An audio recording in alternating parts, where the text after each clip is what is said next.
بسم الله الرحمن الرحيم. يا أيها المزمل قم الليل إلا قليلا نصفه أو انقص منه قليلا أو زد عليه ورتل القرآن ترتيلا إنا سنلقي عليك قولا ثقيلا إن ناشئة الليل هي أشد وطئا وأقوم قيلا إن لك في النهار سبحا طويلا واذكر اسم ربك وتبتل إليه تبتيلا رب المشرق والمغرب لا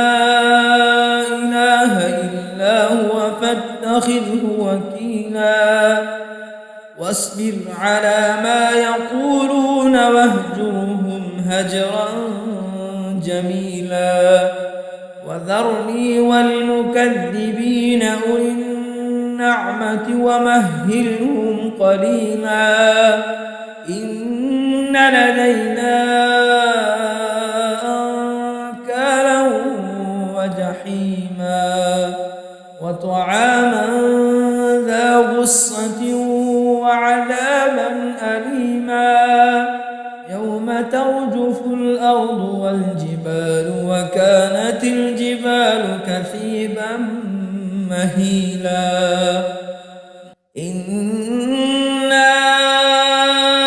أرسلنا إليكم رسولا شاهدا عليكم كما أرسلنا إلى فرعون رسولا فعصى فرعون الرسول فأخذناه أخذا وبيلا فكيف تتقون إن كفرتم يوما يجعل الولدان شيبا السماء منفطر به كان وعده مفعولا إن هذه تذكرة فمن شاء اتخذ إلى ربه سبيلا إن ربك يعلم أنك تقوم أدنى من ثلثي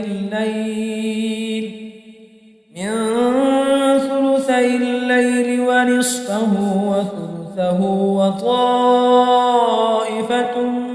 من الذين معك والله يقدر الليل والنهار علم أن لن تحصوه فتاب عليكم فاقرؤوا ما تيسر من القرآن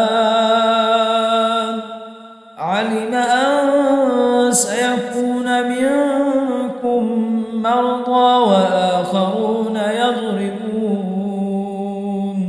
وآخرون يضربون في الأرض يبتغون من فضل الله وآخرون يقاتلون في سبيل الله فاقرؤوا ما تيسر منه وأقيموا الصلاة وآتوا الزكاة وأقرضوا الله قرضا حسنا وما تقدموا لأنفسكم من خير تجدوه عند الله هو خيرا وأعظم أجرا واستغفروا الله